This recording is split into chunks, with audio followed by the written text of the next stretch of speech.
pues alcemos nuestro canto con viva emoción y del mundo a la paz ostentemos nuestro invicto glorioso pendón. Salve el pueblo que intrépido y fuerte a la guerra a morir se lanzó, cuando en bélico reto de muerte sus cadenas de esclavos rompió. Señores, bueno, plato fuerte, llegó un trío de estrellas.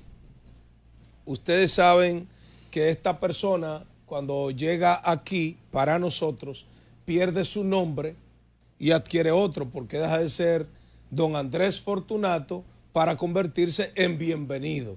Don Andrés, buenas noches. Querido, y encárguese usted de presentar a sus nueva vez acompañantes acá. Le vamos a dar la oportunidad a esas figuras, que ellos mismos se presenten. que ellos mismos se presenten.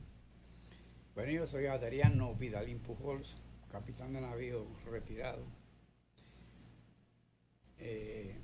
y miembro de la Fundación de Militares Condicionalistas desde su nacimiento. Así es. Bueno. Félix Pérez Valdés, teniente de navío retirado, y tal y como dice el comandante Viladín, miembro de la honorable fundación, que honorable valga la redundancia, honorablemente dirige el comandante Andrés Fortunato. Excelente. Yo quiero agregarle algo más. Usted es el jefe. Quiero agregarle algo más. Usted sabe que es bueno que el país conozca, ahora que se habla de que faltan valores y cosas, conozca dos figuras como esos que me acompañan, que lo conozcan bien.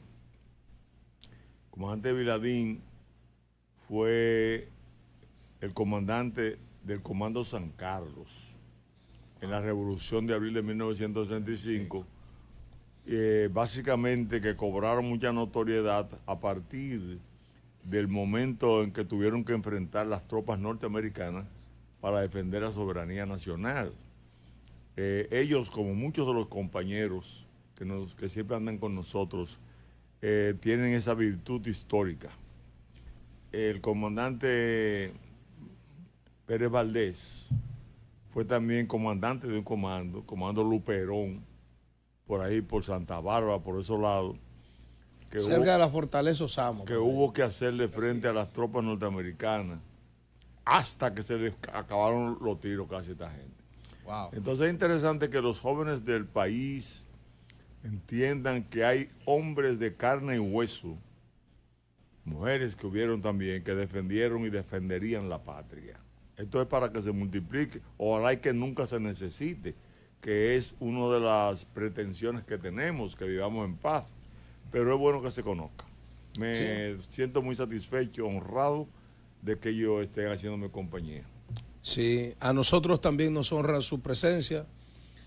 Nosotros insistimos en la reestructuración de una currícula educativa en la que moral y cívica no sea una materia más, sino que sea una especie del intangible del ser humano que permite la construcción de grandes cosas visibles. Si no hay cuestiones grandes, invisibles, no puede haber ni siquiera pequeñas visibles. Esa es nuestra concepción.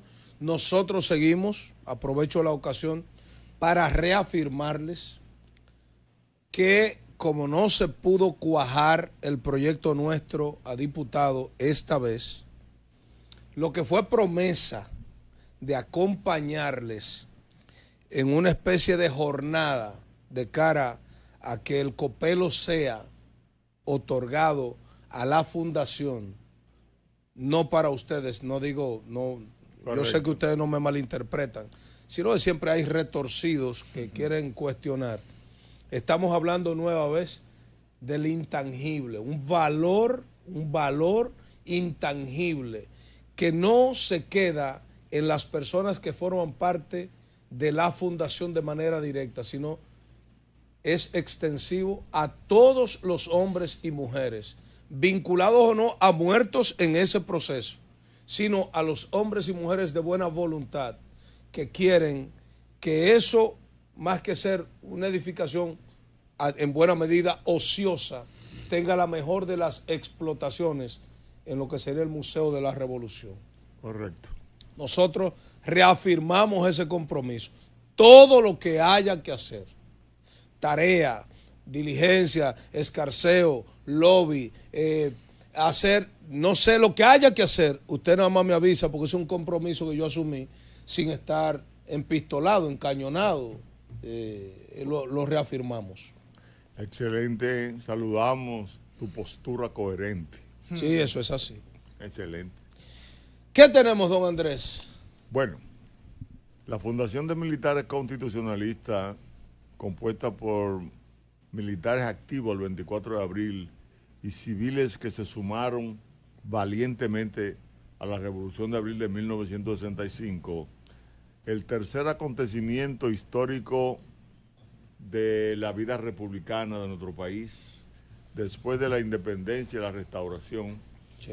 tenemos la Revolución Constitucionalista que le ha dado a este país 59 años sin golpe de Estado.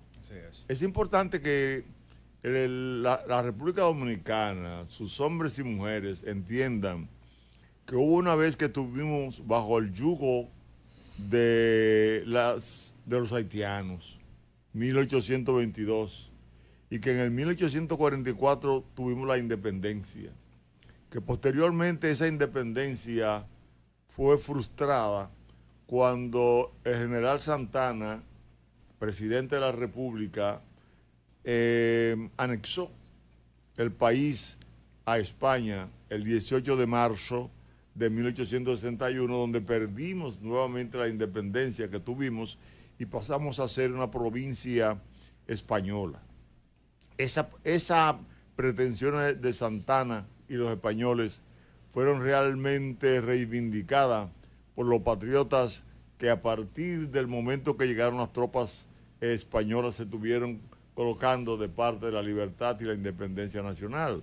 Ahí perdió la vida, entre otros, nuestro patricio Francisco del Rosario Sánchez, un 4 de julio de 1861. Sí, y ya el 16 de agosto de 1863 hubo el grito de Capotillo bajo la dirección de Santiago Rodríguez, y ahí comenzó el país a brotar sangre para parir libertad, la independencia nacional. Que no es posible que no haya brote de sangre, que haya libertad sin brote de sangre.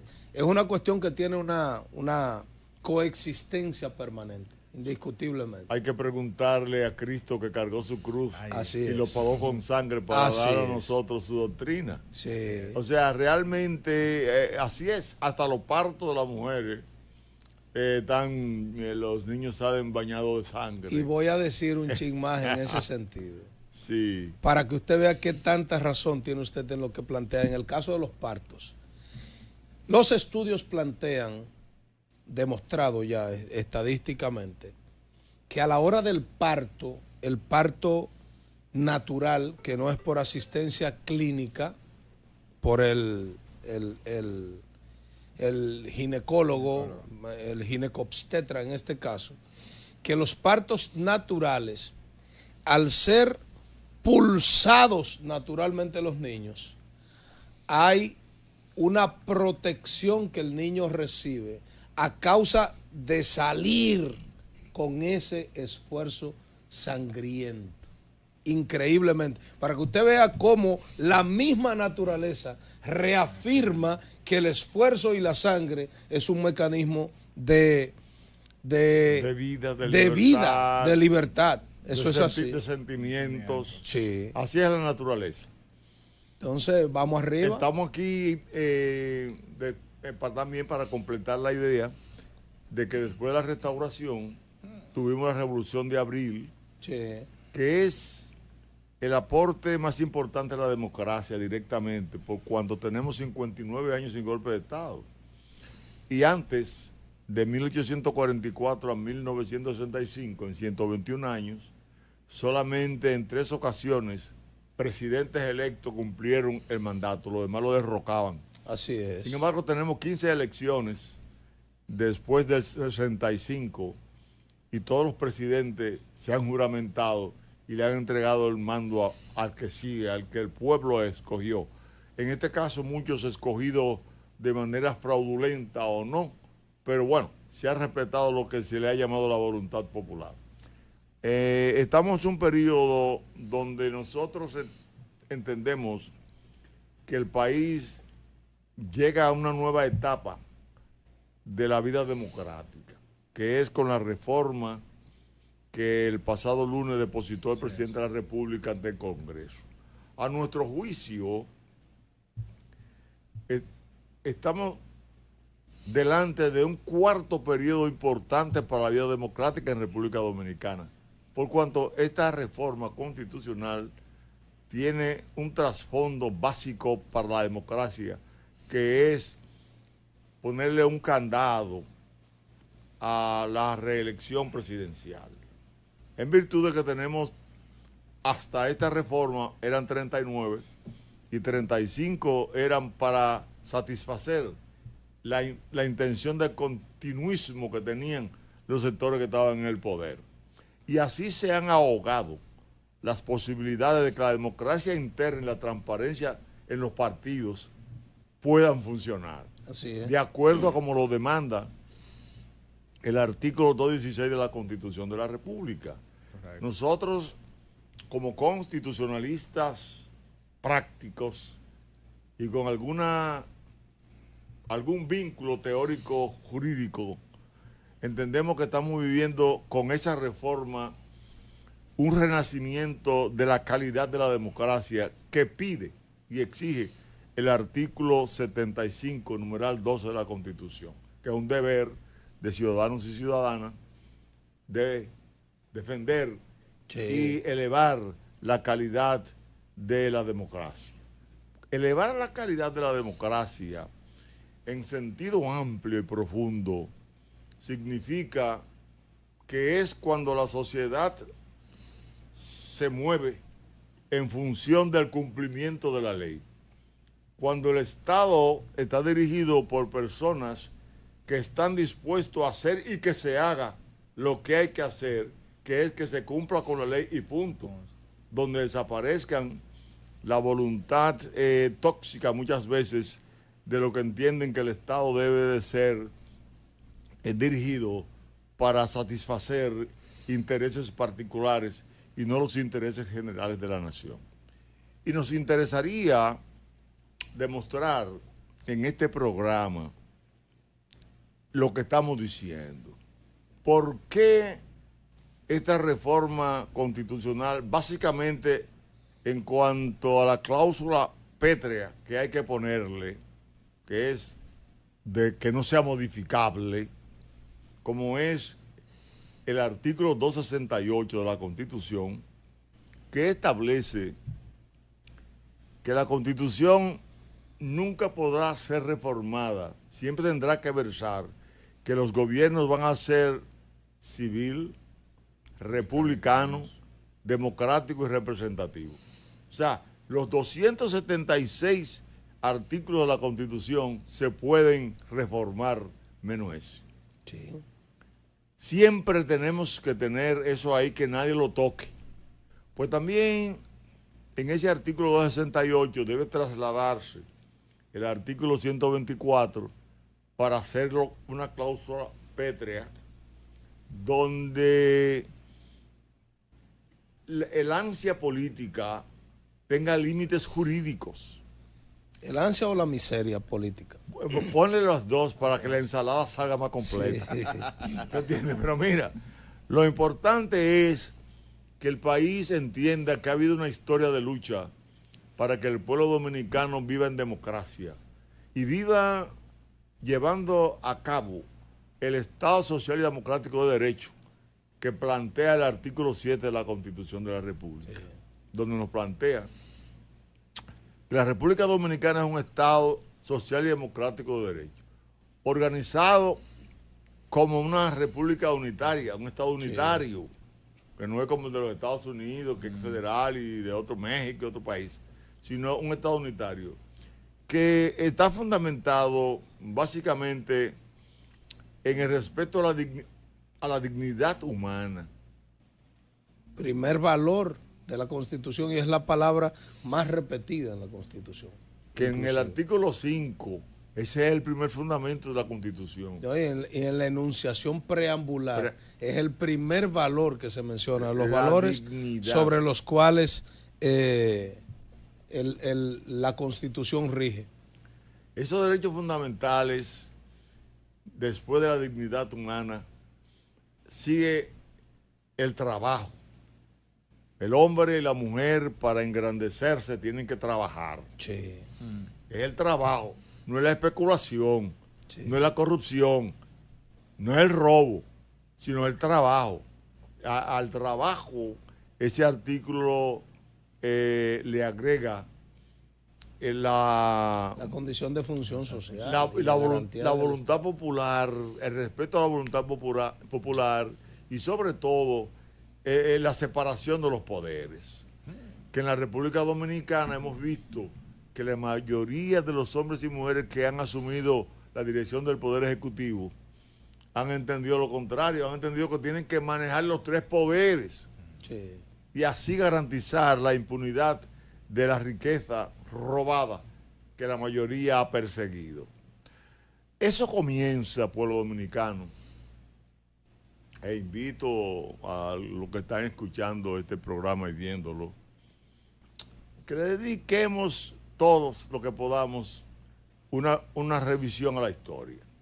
Desde el primer gobierno que tuvimos nosotros, lo primero que hizo Pedro Santana fue oponerse a la Constitución, a la primera Constitución, porque le faltaba un artículo en el cual él podía dominar a su antojo desde el poder sus acciones de presidente, que fue el célebre artículo 210. Ese artículo 210 le permitió a Santana gobernar como él quería, porque resulta que la inconsciencia ciudadana que lleva un ser humano que aspire al poder, lo hace ver con que el poder es omnímodo y que no tiene límite. Como cree un niño cuando nace, que todo le pertenece, juguete que le pone la mano, juguete que nadie... Eso mío, eso mío. Olvídate. Entonces, tenemos ese trauma que nos acompaña. Cuando tú ves cómo nace la República con tanto sacrificio, entonces un hombre dice, bueno, hay que mandar como yo diga. Así satanizó Santana el porvenir de la República Dominicana. Y luego tiene a Buenaventura Báez. Buenaventura Báez, entonces, aunque ellos dos entraron en contradicciones, pero en el retorcimiento eran socios. Eran socios y hermanos gemelos. Porque Báez fue capaz de provocar la revolución de los tabacaleros. Porque él le hizo un fraude inimaginable a los productores de tabaco del Cibao. Cuando él manda a hacer una serie de emisiones de dinero inorgánico para comprarle a la flor a ellos el tabaco, para él exportarlo y ganarlo. Y luego también comprarle las monedas fuertes con dinero falso. Delincuente pero perfumado. Eso es un delincuente. Un delincuente con influencia política, que tenemos mucho todavía porque esa escuela se fue expandiendo. Después del caso de Buenaventura Báez, caso muy sobresaliente es el de Lili.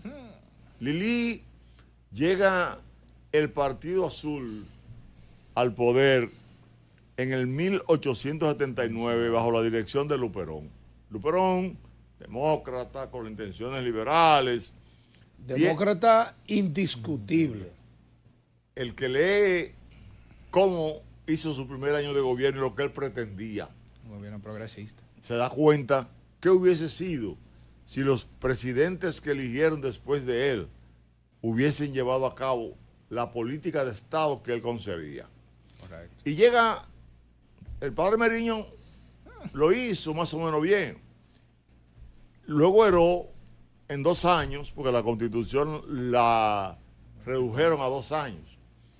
Lo hizo más o menos bien, pero le gustó el poder porque Luperón, como humano al fin, cometió algunos errores, como fue dejarlo a él aquí, encargado del Poder Ejecutivo, e irse a Puerto Plata.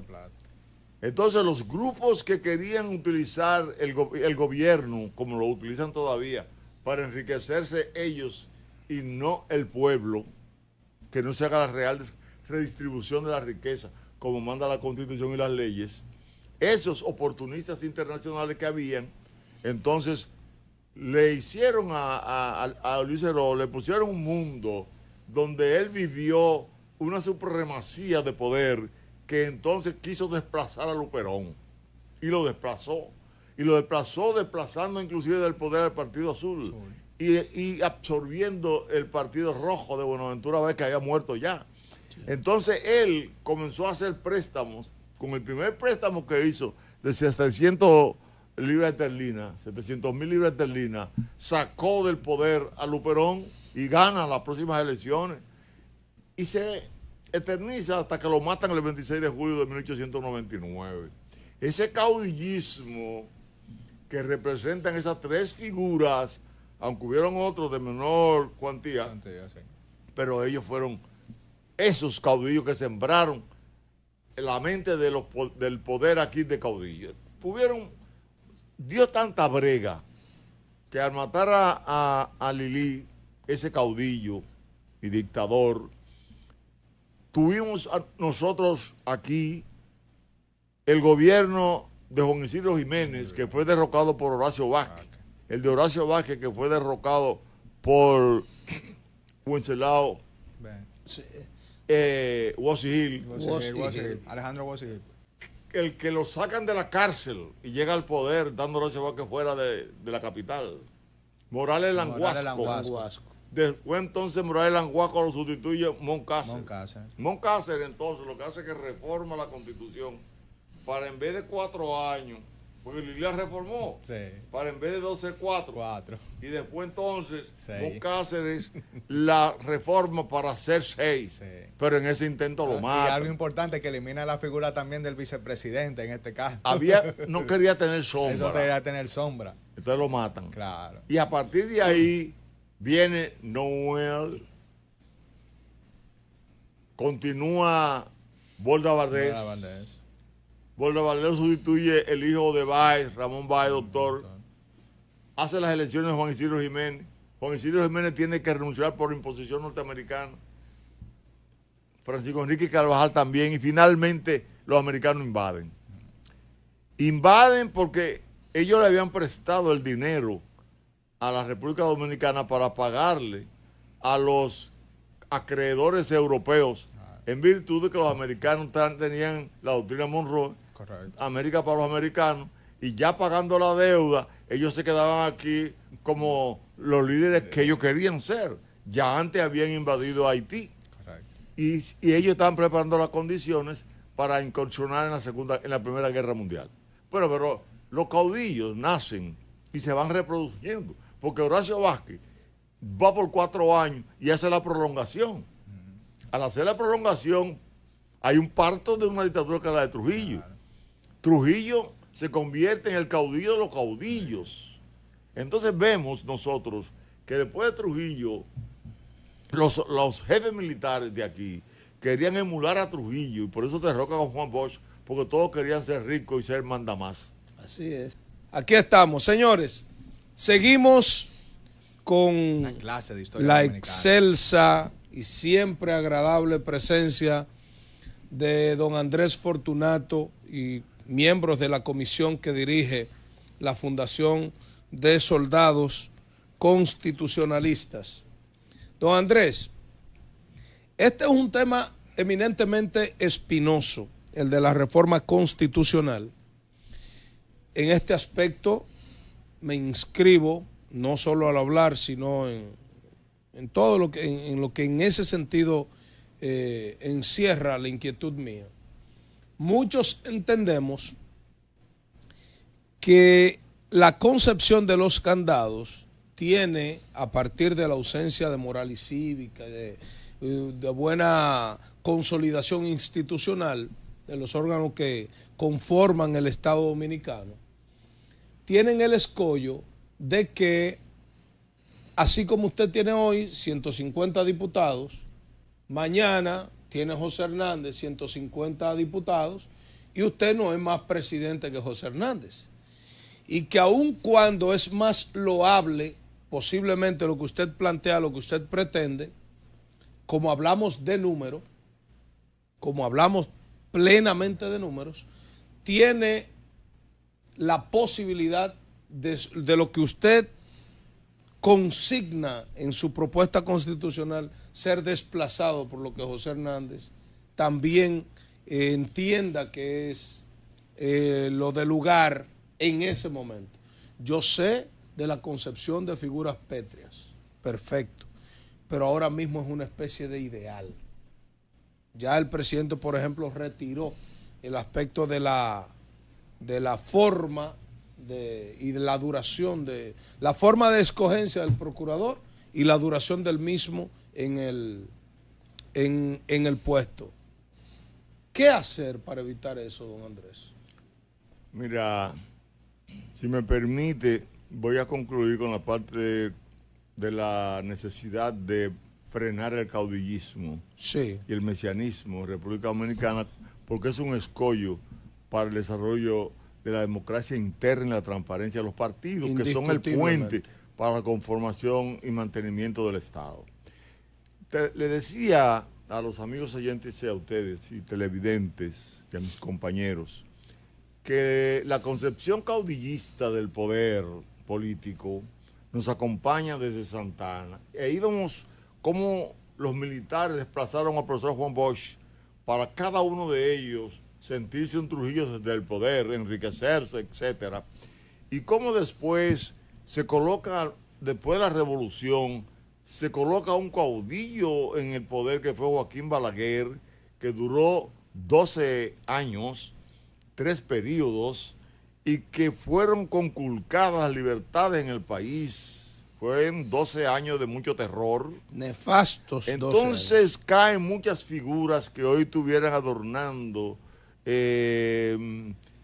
la República Dominicana en términos de poder pulcro, ético, moral, desaparecieron.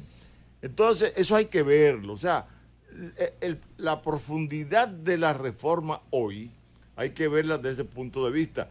Se salvaron Antonio Guzmán y Salvador Jorge Blanco, que no tuvieron la tentación real, manifiesta, de reelegirse.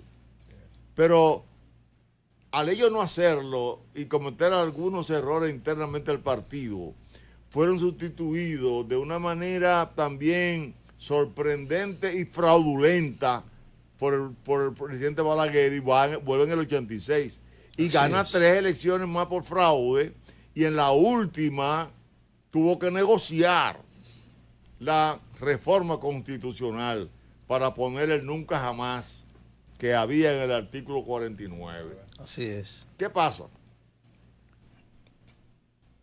Balaguer tiene que ser sustituido por una figura como Leonel Fernández, que desde el punto de vista histórico llenó un vacío de sustituir a un caudillo sin crear un desastre político. Porque cada vez que un caudillo era sustituido, venían, era muerto. Sí. Sin embargo, los 4 años de él, y eso está a su favor. Pero entonces llega Hipólito Mejía y dice, bueno, ese nunca jamás lo vamos a reformar. Ahora vamos nosotros 2 periodos consecutivos. Y eso lo que hace es que rehabilita a Leonel Fernández. Sí. Leonel Fernández le coge el gustico que le dio, el sabor que le dio Hipólito, y en la del 2010 se habilita cuando ya no son 2 consecutivos y nunca más, sino es 1 sí y 1 no, de manera indefinida. Correcto. Porque no lo decía. Y lo logró. Y eso lo hace a él entonces tener las contradicciones que tuvo con Danilo, que Danilo, en lugar de hacerlo como decía la Constitución del 2010, en el 2015 presenta una reforma para volver a lo de Hipólito. Correcto. Y hubo que ponerle disposición transitoria, la vigésima, en el cual se expresara que él no podía volver. Pero él quiso volver de nuevo. Y eso trae una crisis en el PLD que termina dividiendo a ese partido. Esto quiere decir que hay que ponerle una cláusula jurídica que le ponga fin a eso, que es con lo que nosotros estamos de acuerdo. ¿Por qué? Mire, pueblo dominicano, para nosotros hemos sido guardianes de la Constitución, hemos estado siempre pendientes, de manera coherente durante 59 años. Hemos envejecido en buscar la manera de que no se pierda la memoria de Abril y que lo que buscaba Abril, que era una democracia respetada por los poderes del país en favor del pueblo dominicano, haciendo cumplir las leyes, se logre. Nosotros entramos entonces a una nueva etapa política, si esa reforma se logra, de manera que no es que estamos en contra de Leonel Fernández, Danilo, no. Estamos en contra de que no haya límite en el poder. Constitución significa, entre otras cosas, límites al poder, separación de funciones del Estado. Sin eso no es posible, porque entonces van a surgir los hombres y mujeres que quieren dinero y más dinero. Y en vez de educar, y ahí voy a la pregunta tuya, en vez de educar en el partido ética, cívica, moral, de valores patrios, de conocimiento del manejo del Estado, lo que hacen es que no educan. Aunque la Constitución se lo demanda y la Ley 33-18 establece que hay que educar a las bases. No, y que consigna recursos económicos para eso. El 10%, taxativamente. El 10% que establece el artículo 61 de la Ley 33-18, eso es lo que pide. No menos de un 10%. Sí. Un 50% para los asuntos administrativos y un 40% para respaldar los candidatos. Sí. Y habiendo una unidad para supervisar la forma en que eso se gasta, en el artículo 66 y 67 de esa ley, que lo tiene que supervisar la Junta, no lo hacen. No. Hay una connivencia contra la calidad de la democracia en República Dominicana, que cuando yo sea funcionario de un presidente que ya llegó a su último periodo, que es el segundo, no puedo robar porque el que me sustituya va a hacer auditoría de lo que yo manejé. Sí. Y el artículo 246 de la Constitución sobre la supervisión y control de los fondos públicos se va a cumplir. Y se va a cumplir porque habría un Congreso en la República Dominicana, si se educara al pueblo, los hombres y mujeres que van a ser nominados a candidaturas y que luego van a ser electos para los cargos ya electivos en el Congreso, en el Poder Ejecutivo y en los ayuntamientos, van a aprender en los trabajos que haga el partido, porque el partido tiene que procurar que más de 20 artículos cada candidato lo maneje. Sí. Y que el hombre y la mujer que vaya a asumir un cargo público sienta que tiene que cumplir el mandato del respeto a la dignidad del pueblo. Así es. Un pueblo que le roban su dinero, se le está violando todas las posibilidades de que viva dignamente. Cuando usted ve lo que está ocurriendo... Que se los roben y que les restrieguen el robo en la cara. ¿Usted me entiende? Entonces, lo que se plantea a partir de esa reforma es que si yo no voy a ser eterno, voy a tener que educar, dar paso a la educación, porque el pueblo va aprendiendo y el pueblo va a votar mañana. Estamos diciendo un pueblo educado. Sí, la educación política para la clase media, básicamente, y la clase de abajo, está planteada desde el libro de la política de Aristóteles. Sí. Y es un caso que no vamos a entrar porque nos alargaría el momento. Lo cierto es que nosotros estamos de acuerdo. Ahí nosotros mandamos aquí una declaración del presidente en su discurso, que no sé si lo tienen colocado. Quisiera saber Junior. si el señor Ahí, director lo tiene ahí. Yo quisiera aprovechar para hacer una pregunta en ese contexto. Usted ha hecho un relato exquisito de la historia dominicana y ha hablado de las rivalidades existentes, que Pedro Santana, Buenaventura Báez, Lilis y los conflictos del Partido Azul, y bueno, y entrando en una época un poco más moderna, los conflictos internos que ha tenido el PRD, y cómo no, luego el conflicto entre Danilo Medina y Leonel Fernández. En ese sentido, usted como constitucionalista y que tiene un acervo cultural histórico exquisito, ¿usted piensa que las grandes, digamos, transformaciones y divisiones que se han generado, digamos, en la República Dominicana, ha respondido más a intereses y conflictos internos del partido o ha sido, digamos, en cierta manera movidos realmente los políticos por una necesidad de transformación social? Mira, en pocas ocasiones ha habido en los partidos políticos per se la necesidad de transformaciones cualitativas de la democracia. Porque no están educando. Exacto. Nosotros estamos haciendo un esfuerzo para que el pueblo comprenda, primero, que la revolución paró los golpes de Estado. Así es. En segundo lugar, que nosotros reivindicamos lo que planteó Camaño el 24 de mayo de 1965, cuando dijo que entre otros factores determinantes, uno que fue clave fue la lucha contra la corrupción. Y nosotros lo hemos seguido, como podemos demostrar en los videos que hemos subido y las declaraciones que damos, que hemos sido seguidores de la lucha contra la corrupción y el pueblo la pudo palpar, sentir y verla como una opción de cambio político. Por ejemplo, nosotros hicimos el 17, 18 y 19 de septiembre un seminario en la UAS del 2007, donde nosotros planteamos que aquí había que hacer, para poder avanzar en democracia y desarrollo, una profilaxis moral. Y ahí comenzamos el trabajo contra la corrupción, que luego heredó la Marcha Verde, porque había un interés de desplazar al PLD y porque el PLD no entendió el mensaje de nosotros. Luego, nosotros participamos, como fuimos los primeros que comenzamos. El 30 de abril del 2019 fuimos al Congreso a demandar una lucha contra la modificación de la Constitución. Fuimos nosotros. Se cumplía un año más de la toma de la fortaleza Osama el 30 de abril, que la encabezó el general Fernández, Lora Fernández, con un grupo de valientes civiles y militares. La tomaron. Entonces nosotros, después de esa lucha por la modificación arbitraria de la Constitución que quería Danilo, que frenó una voz internacional, nosotros entonces entendemos que a lo interno de los partidos ha habido poco esfuerzo por realmente gobernar en función del mandato de la ley, sino en función de sus intereses. Y la división que se ha producido en ellos es porque han cometido esos fallos. Mira, si Danilo no hace eso en el 2019 de querer modificar la Constitución, ese partido estuviera en el poder, aún con toda la corrupción que hubo.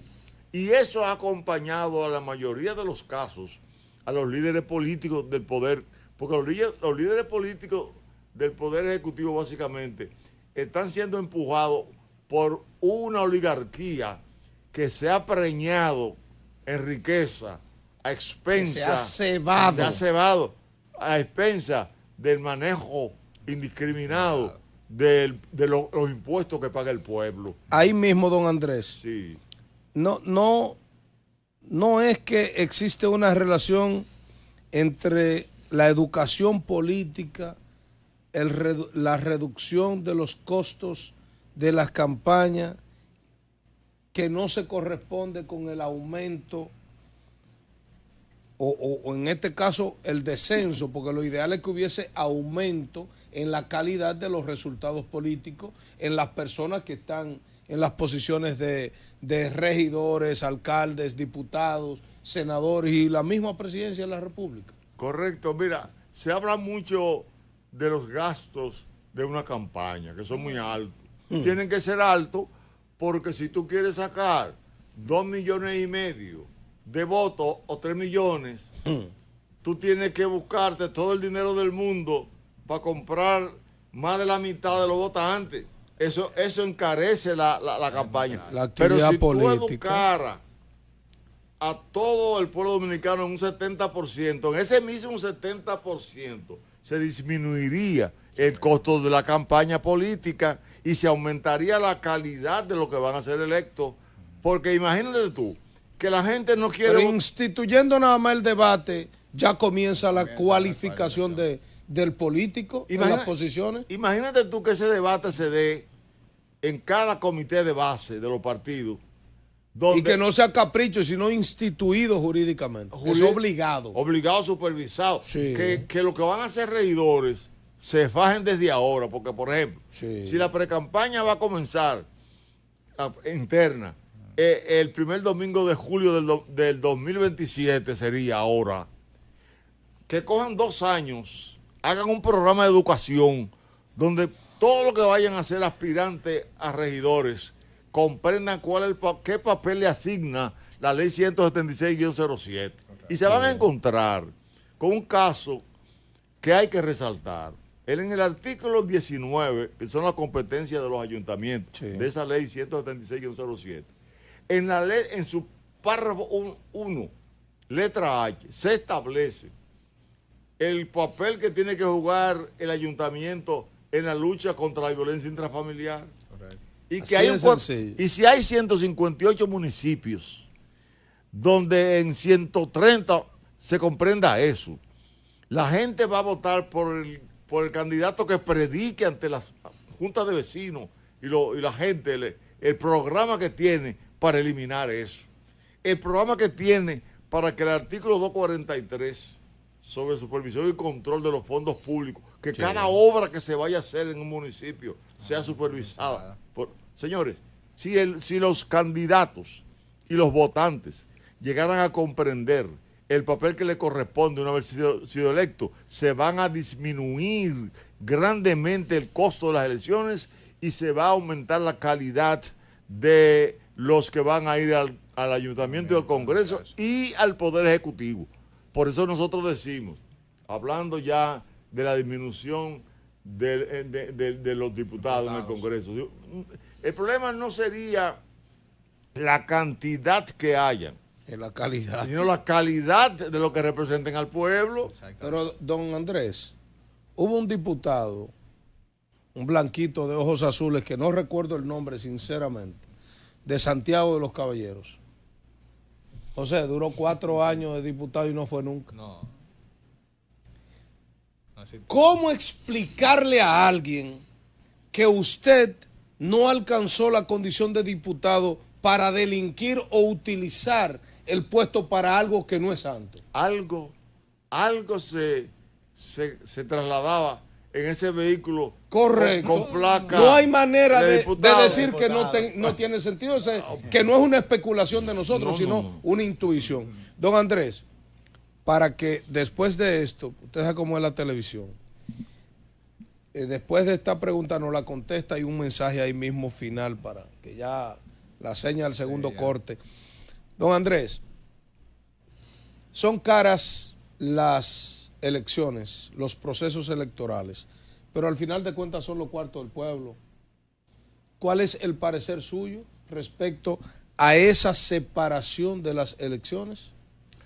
Nosotros Y el último mensaje a Nosotros no estamos de acuerdo con la unificación. la unificación. Estamos de acuerdo que el periodo de campaña municipal sea solo, para que el pueblo en cada municipio y en cada distrito municipal pueda conocer a su candidato o candidata.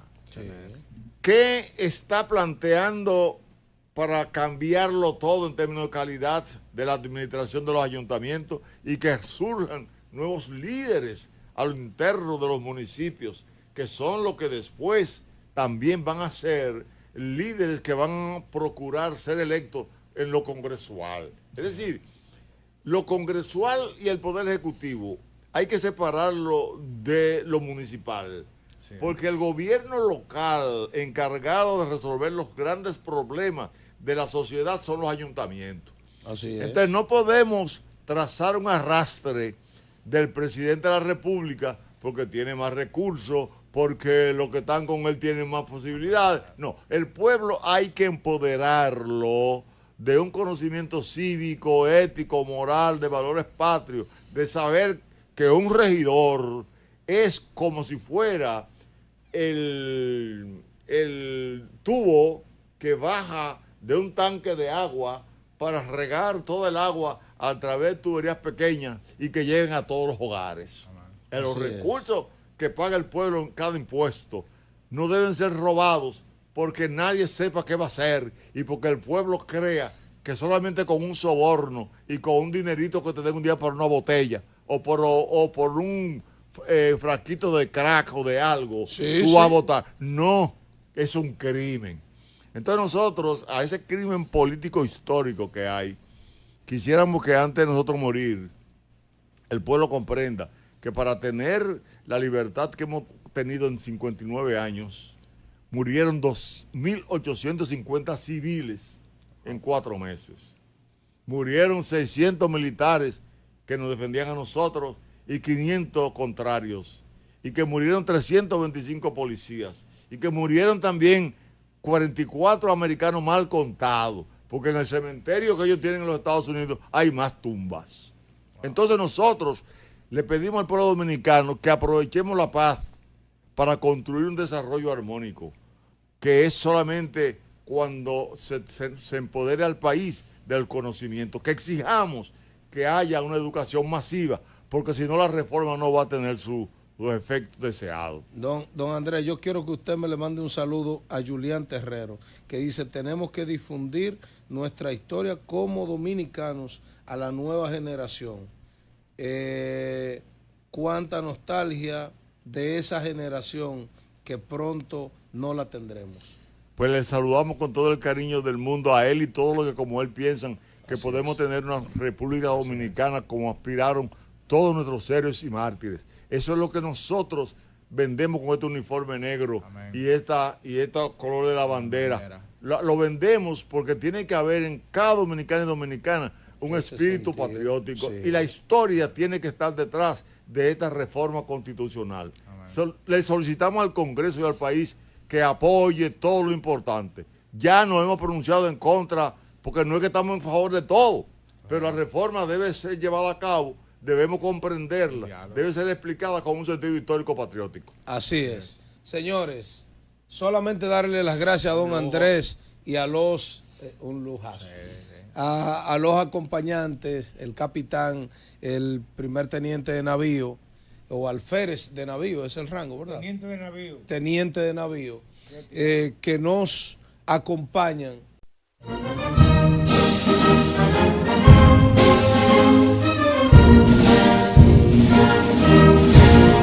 Quisqueyanos valientes alcemos nuestro canto con viva emoción, y del mundo a la paz ostentemos nuestro invicto glorioso pendón. Salve el pueblo que intrépido y fuerte a la guerra a morir se lanzó, cuando en bélico reto de muerte sus cadenas de esclavos rompió.